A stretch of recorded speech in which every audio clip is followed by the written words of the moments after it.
Good morning, જય શ્રી કૃષ્ણ બધાને। આજે મારી સવાર થઈ છે નાસ્તાથી, તો મેં આજે ભાખરી અને ચા બનાવ્યો છે। ચાલો બધા નાસ્તો કરવા, ભાખરી અને ચા ખાવા માટે આવી જાઓ બધા જ।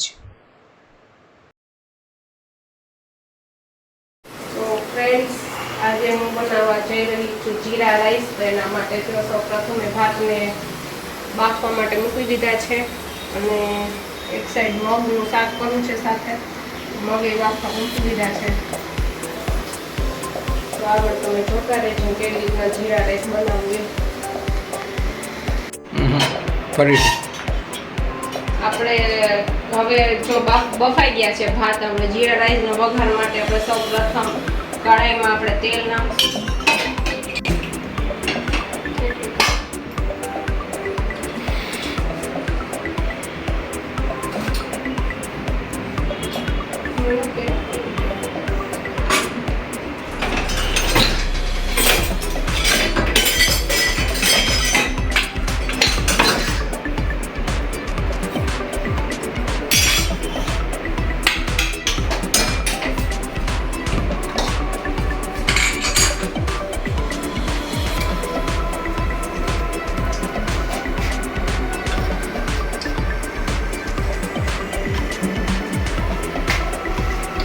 એમાં આપણે જીરું એડ કરશું,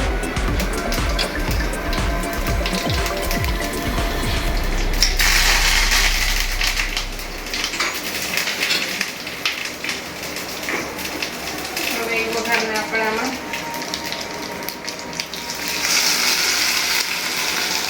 એડ કરશું અને પછી એમાં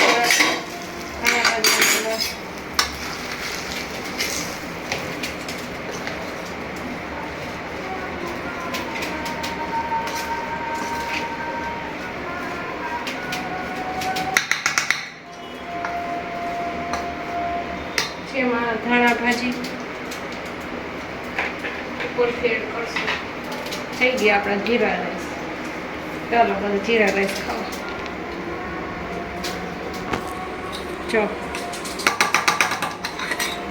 આમાં કંઈ બહુ હોય ને, સિમ્પલ જ જીરા રાઈસ।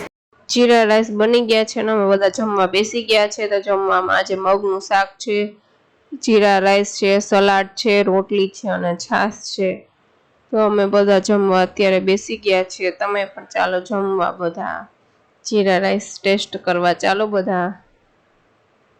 જમીને ફ્રી થયા પછી અમારે એક ક્લાયન્ટ સાથેની મીટિંગ હતી, તો અમે ઝૂમ મીટિંગમાં અમે ક્લાયન્ટ સાથે ડિસ્કસ કરતા હતા। તો પછી તેમાં 2-3 કલાક અમે મીટિંગ ચાલી। તો તમે આગળ જોતા રહ્યો વ્લોગમાં। પછી હું ગઈ લોટ દળાવવા, રોટલીનો લોટ દળાવવા માટે હું ફ્લોર ફેક્ટરીએ પહોંચી ગઈ ને લોટ ઘઉં આપી દીધા છે મેં દળાવવા માટે। અને પછી હું આગળ ક્યાં જઈશે જોતા રહ્યો આગળ વ્લોગમાં। ઉનાળો અને અમદાવાદમાં સખત ગરમી પડે છે, તેથી ઠંડુ પાણી માટલાનું પીવું બહુ હિતાવહ છે। એટલા માટે હું મસ્ત માટલું નવું લેવા માટે પહોંચી ગઈ છું અહીંયા। અને બસ માટલાને સિલેક્શન ચાલી રહ્યું છે અત્યારે કે ટાઈપનું માટલું હું લઉં કે વધારે સરસ રીતના ઠંડુ પાણી મસ્ત મળી રહે, એના માટેનું જો અત્યારે સિલેક્શન ચાલી રહ્યું છે।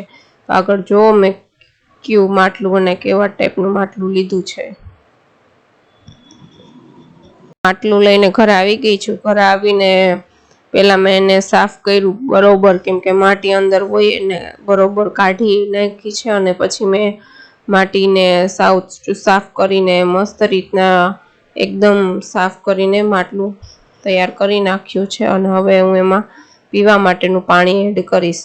તો જો માટલું મારું રેડી થઈ ગયું છે અને મસ્ત થઈ ગયું છે, મેં એકદમ સાફ કરી નાખ્યું છે।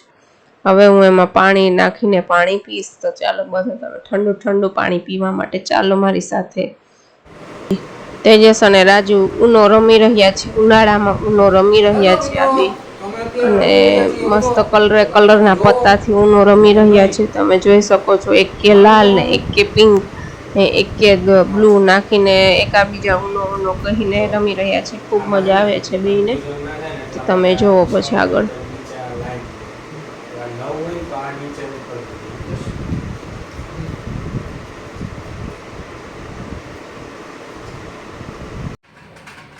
તો ફ્રેન્ડ્સ આજે મેં બનાવ્યું છે રીંગણા બટાકાનું શાક, પછી ખીચડી અને ભાખરી બનાવી છે. તો ચાલો બધા જમવા.